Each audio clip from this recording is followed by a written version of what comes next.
Imagine standing in a room full of white flowers and soft music, wearing the dress you spent months choosing, surrounded by everyone you love.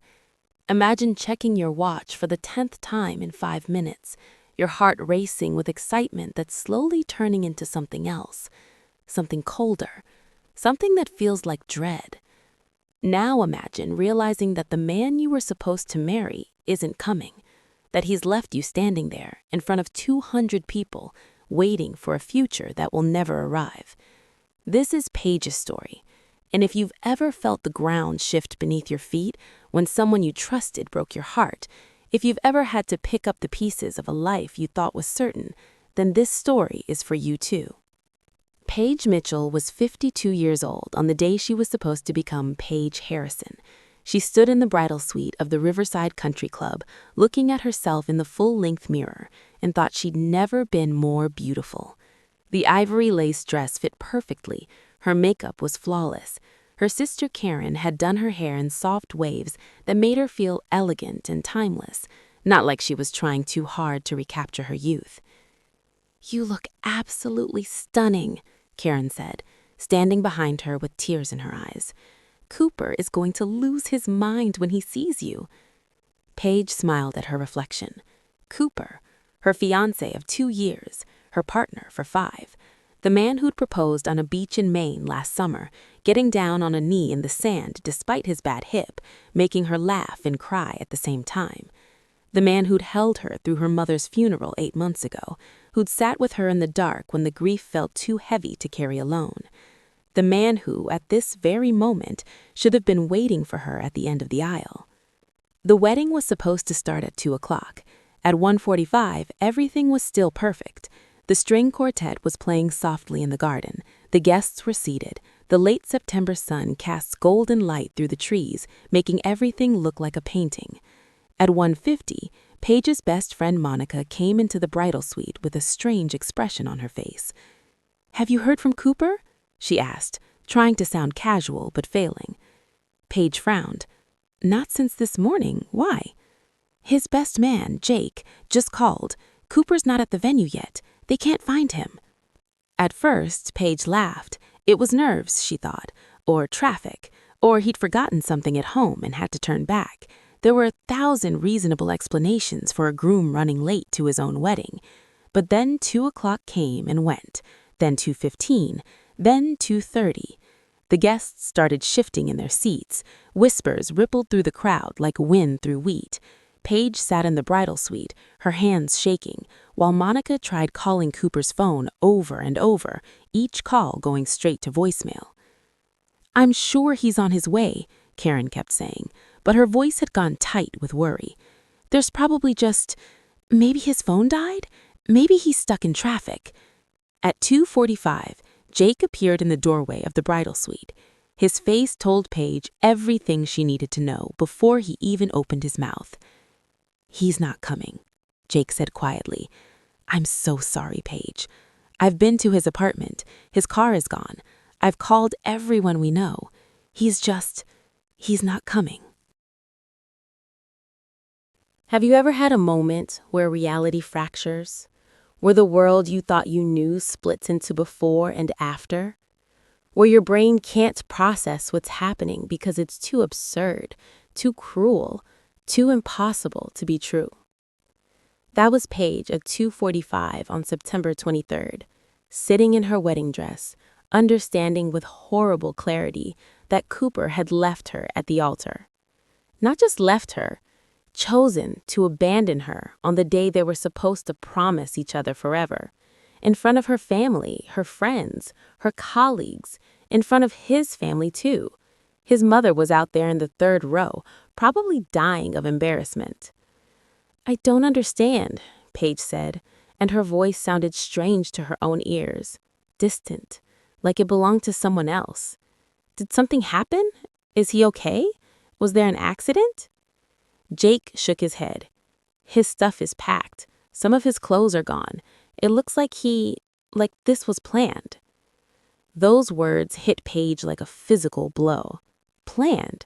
Cooper had planned to leave her standing there in her wedding dress? had woken up that morning knowing he was going to disappear, had let her get dressed, let her friends arrange flowers, let 200 people gather to witness a ceremony he knew would never happen.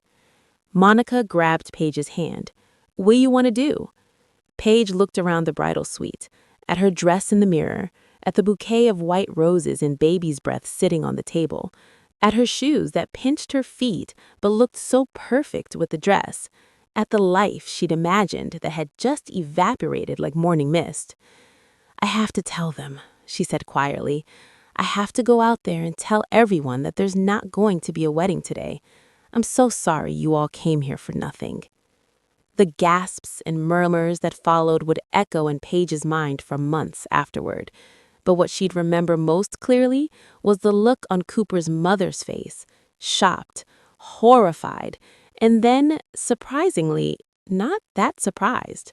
Like some part of her always knew her son was capable of this. The first week after the wedding that never happened was a blur of humiliation and confusion. Paige stayed in bed for 3 days straight, alternating between crying and staring at the ceiling. She couldn't eat. She couldn't sleep. She kept checking her phone, waiting for Cooper to call with an explanation, an apology, something to make this nightmare make sense. The call never came. What did come were the casseroles, the concerned text messages, the well-meaning friends who didn't know what to say, so they said all the wrong things. "You're better off without him. Everything happens for a reason. At least you found out before you married him." Paige wanted to scream at them.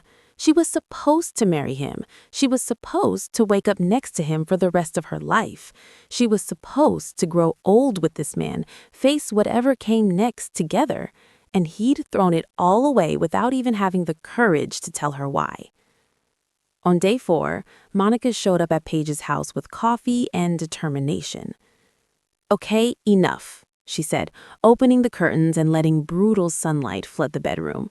"You can't hide in here forever." "Watch me," Paige muttered, pulling the blanket over her head. Monica sat on the edge of the bed. "Have you heard from him at all?" "No." "Nothing? No call, no text, no email?" "Nothing. It's like he vanished off the face of the earth." Monica was quiet for a moment. Then she said something that would change everything.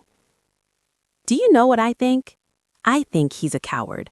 I think he knew he didn't want to marry you weeks ago, maybe months ago, and instead of being honest and having a hard conversation like an adult, he ran. He chose the absolute cruelest way to end things because he was too weak to face you." Paige pulled the blanket down and looked at her friend. "That doesn't make me feel better." "It should, because it means this isn't about you not being enough. It's about him being a coward, and you deserve so much better than a coward." But knowing something intellectually and feeling it in your bones are two very different things. Paige spent the next month dissecting every moment of her relationship with Cooper, looking for signs she'd missed, red flags she'd ignored, warnings she'd been too blind or too hopeful to see. And she found them. The way Cooper had been distant for the last few months, the times he'd made excuses not to discuss wedding details, how he'd seemed relieved when she suggested postponing the honeymoon. The strange conversation 3 weeks before the wedding where he'd asked her if she ever wondered what her life would have been like if she'd made different choices. She thought he was just nervous, wedding jitters, perfectly normal for a 58-year-old man about to get married for the 3rd time. But now she understood. He'd been trying to find a way out, and when he couldn't find one, he'd taken the coward's exit. 6 weeks after the wedding, Paige finally got her answer. Not from Cooper, he still hadn't contacted her, but from Jake, who showed up at her house looking uncomfortable and guilty. "There's something you need to know," he said. "Cooper's been seeing someone. Started about 4 months ago. I found out 2 weeks before the wedding, and I told him he needed to call it off, either the relationship or the wedding. I guess he made his choice." Another woman. Of course there was another woman. Paige felt something crack inside her chest, some last fragile piece of hope that maybe this had been about Cooper's fear of commitment or family issues or something, anything other than her not being enough. "Who is she?" Paige heard herself ask. Jake looked miserable. "Does it matter?" "Yes, it matters." "Her name's Kelsey. She's 34. She works at the gym where Cooper plays racquetball." 34. 24 years younger than Cooper, 18 years younger than Paige, and suddenly all of Paige's insecurities came flooding back. The ones she thought she'd worked through over the years, the ones about being too old, not attractive enough, past her prime. The cruel voice in her head that whispered maybe Cooper looked at her and saw an aging woman instead of the vibrant partner he wanted. She thanked Jake for telling her and closed the door. Then she went to the bathroom and looked at herself in the mirror, really looked at herself, and saw every line, every gray hair she'd stopped covering, every sign that she was 52 years old and no amount of good moisturizer was going to change that. And she cried. Not the desperate, confused tears of the first few weeks, but deeper tears, angrier tears. Tears for the years she'd wasted on a man who never deserved her. Tears for the humiliation of being left for someone younger. Tears for the version of herself who'd believed in happy endings. But here's what Paige didn't know yet, standing in that bathroom crying over a man who wasn't worth her tears. This was the breaking point, the moment where she had to choose between letting this destroy her or using it to rebuild herself into something stronger. She just didn't know it yet. 3 months after the wedding, Paige went back to work. She'd taken a leave of absence from her job as a marketing director, telling everyone she needed time to deal with a family emergency. It wasn't exactly a lie. The emergency was her life falling apart. On her first day back, her assistant brought her coffee and gave her a sympathetic look. "It's good to have you back," she said. "We've missed you." Paige smiled, but it felt like her face might crack from the effort. She'd become good at pretending, at acting like she was fine when she felt hollowed out inside, at going through the motions of normal life while feeling like a ghost haunting her own existence. But something shifted that day at work. She was in a meeting, listening to her team discuss a new campaign, when one of her younger colleagues made a comment about targeting older demographics and then caught himself looking embarrassed. "I mean, mature audiences," he corrected quickly. "People with established careers and disposable income." And Paige realized something. She was the older demographic. She was the mature audience. At 52, she'd somehow become the person marketers talked about in careful, euphemistic language, the one they assumed had already lived the most important parts of their life. But she didn't feel done. She didn't feel like her best years were behind her. She felt angry and hurt and betrayed, yes, but she also felt something else stirring beneath the pain, something that felt like defiance.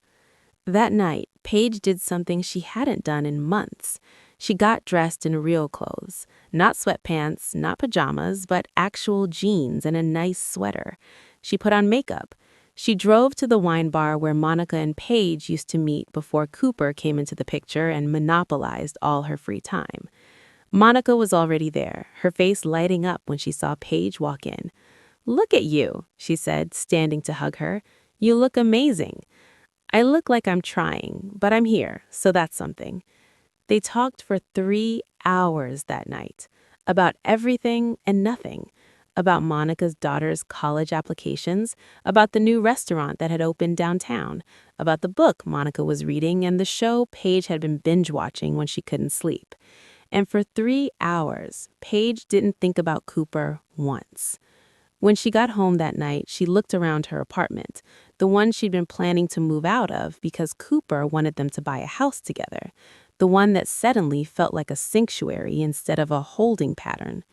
She poured herself a glass of wine and sat on her couch, and for the first time in 3 months, she felt something that wasn't pain or anger or humiliation.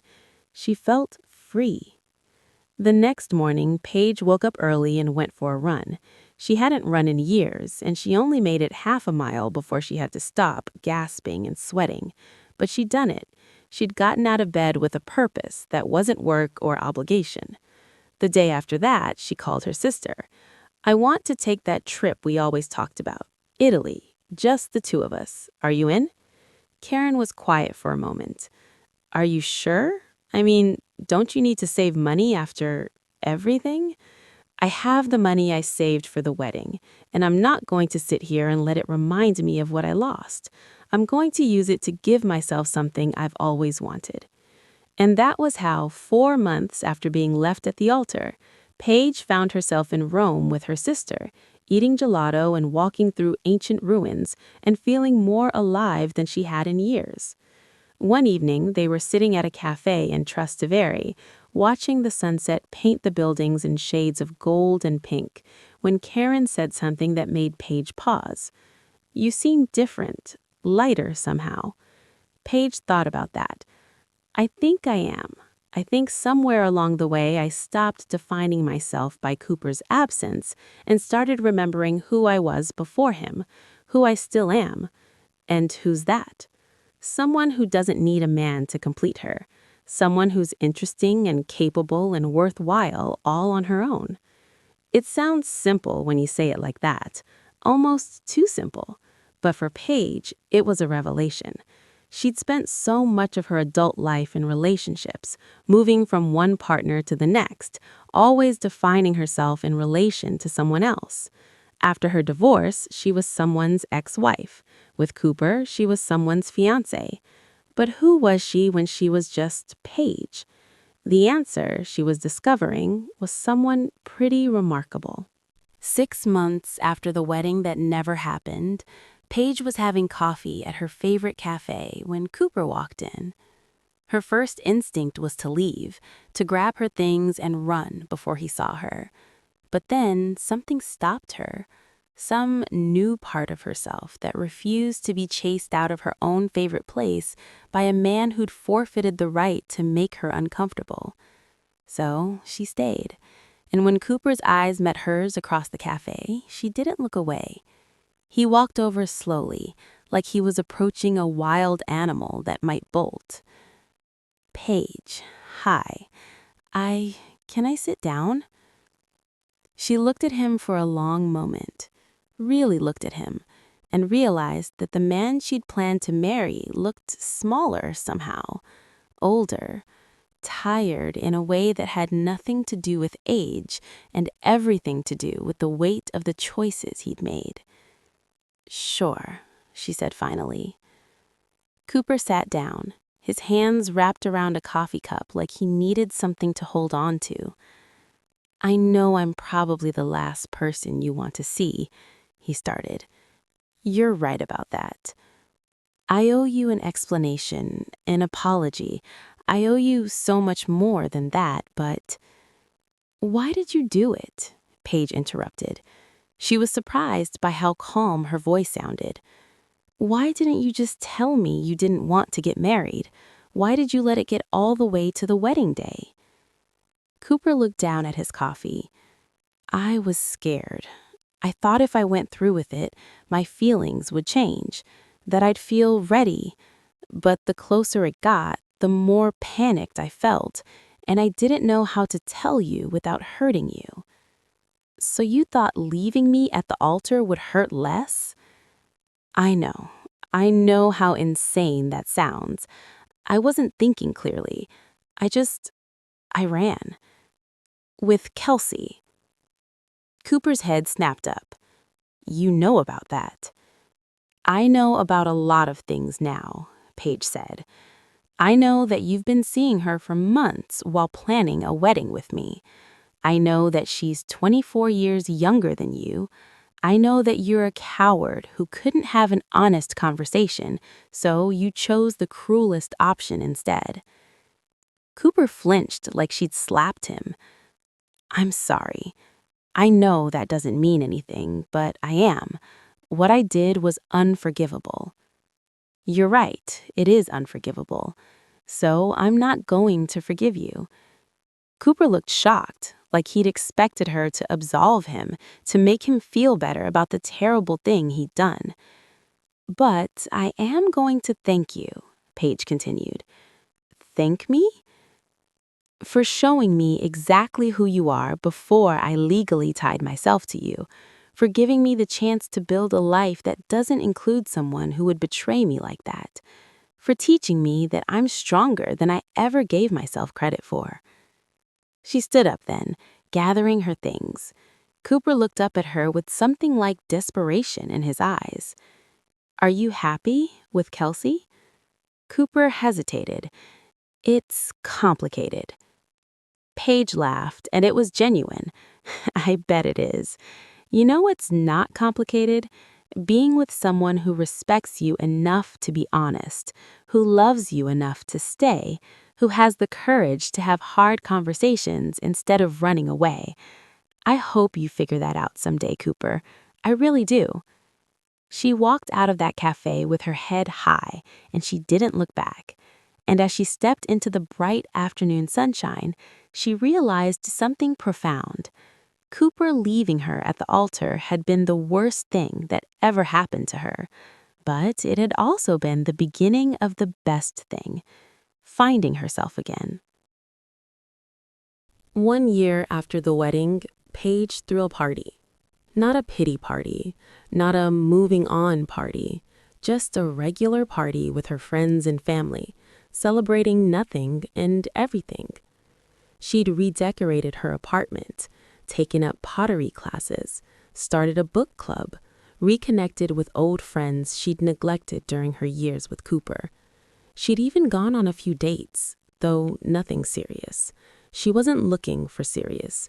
She was looking for interesting conversations and good meals and the pleasure of getting to know someone without the pressure of it needing to be anything more.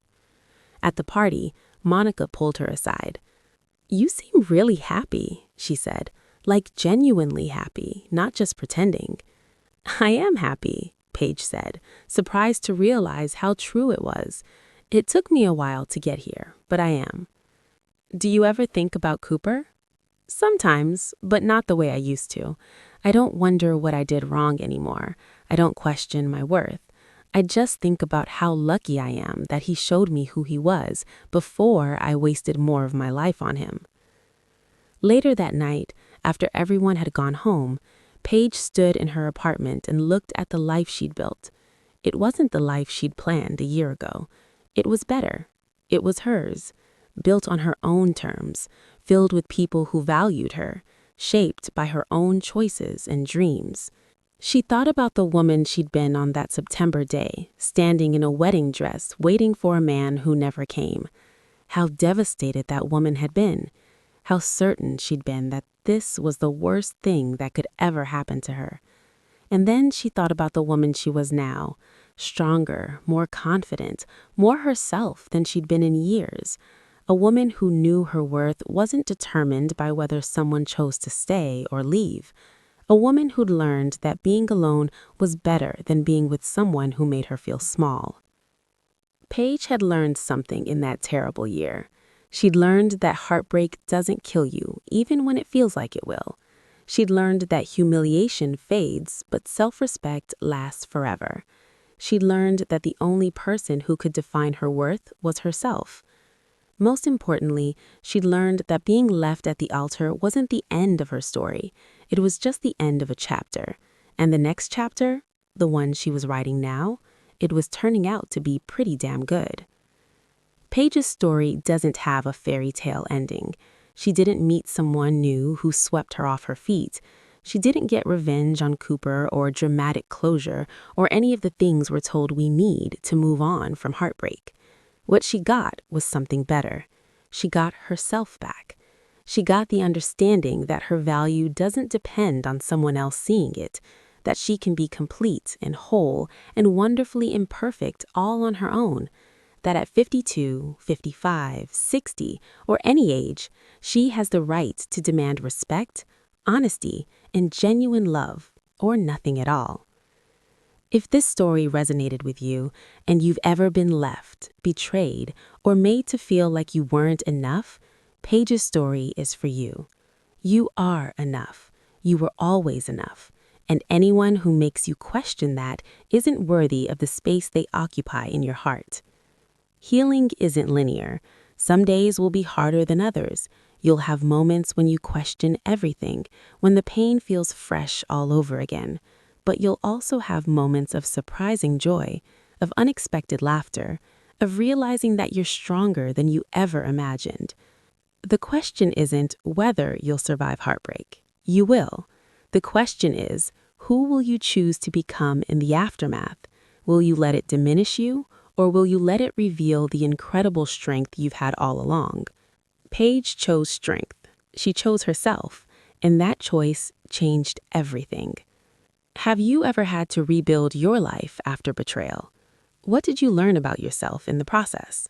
Share your story in the comments below. Your experience matters. Your healing matters. You matter. If this story resonated with you, subscribe for more tales of heartbreak, healing, and the extraordinary courage it takes to choose yourself. Before you go, I want you to know something important. If Paige's story brought up difficult memories, if it reminded you of your own moments of heartbreak or betrayal, you're not alone. Thousands of people watching this right now have stood exactly where you've stood. They felt what you felt, and they survived it, just like you did, just like you will. Take a moment right now and leave a comment below. It doesn't have to be your full story, just a few words. Maybe it's, "I've been there." Maybe it's, "52 and starting over." Maybe it's, "Thank you for this." Whatever feels right.